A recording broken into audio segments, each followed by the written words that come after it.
And finally, let's talk a little bit about maintaining and managing PKI. So once all of this is set up and configured, so you've set up your CA, you've integrated to Active Directory, everything should pretty much work at that point, anything that utilizes certificates. But you might have some maintenance tasks that you do. So by default, administrators can perform all of the tasks on a CA server. After roles have been assigned, administrators can perform only tasks related to their assigned roles. So if you assign a role, so by default, all of the roles I'm going to describe here, anyone can do, or I'm sorry, the administrator can do until you assign it to someone else. And then if you didn't assign it to the administrator, they won't be able to do it. But the four key roles are, you have a CA administrator, there's certificate manager, a backup operator, and auditor. And as I said before, the administrator by default can do all of these. So for backing up and restoring, if you do a full backup of a Windows server that's running the Certificate Authority Services, ADCS, pardon me. Um, Sorry, so if you are running when you run a full backup, it will automatically back up and you can restore all of the certificate information. But you can also do this in a more granular way. Move my bounce back over here. So you can also do backups of the private key and CA, as well as certificate database and certificate database log. So backup and restores can be done with the cert utility command or cert util command as well. That's another one of those commands that you should probably try to remember.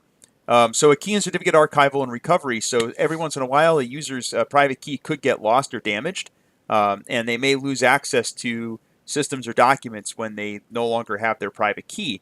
This is kind of like when somebody loses their password, right? If somebody loses their password, they can't log into anything.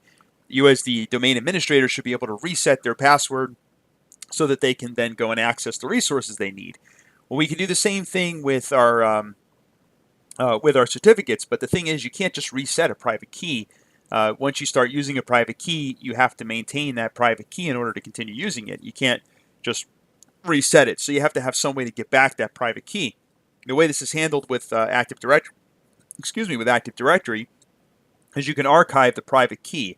There's two ways to archive it. You can have manual archiving, which involves exporting the certificate, and then somebody can manually save a copy of that private key. And you can also use automatic, which uses the key recovery agent, which is part of the certificate services in Active Directory.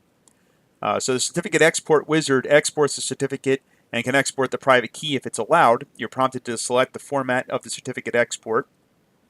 So, it's a good idea, like anything else, to back things up, and this is one of those things you could back up. A user or the administrator could back up a private key.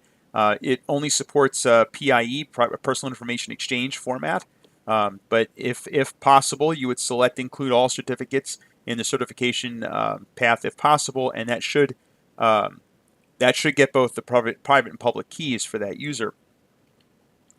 You can also use the key recovery agent, which automates this process.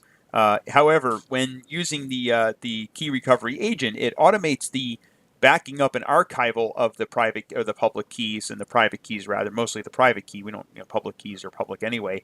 But it automates the archival, but you still need someone who has this role to reissue that or recover that private key for a user. So again, very similar to how a domain administrator would be able to reset a user's password. Something sort of similar here, but you're recovering their private key so they can use their private key again. And this is what the dialog looks like if you're going to do that. And that's basically it. So that's everything you need to know, at least practically, for certificate services with Windows Server 2012. Most of this is the same in 2016. It hasn't changed that much.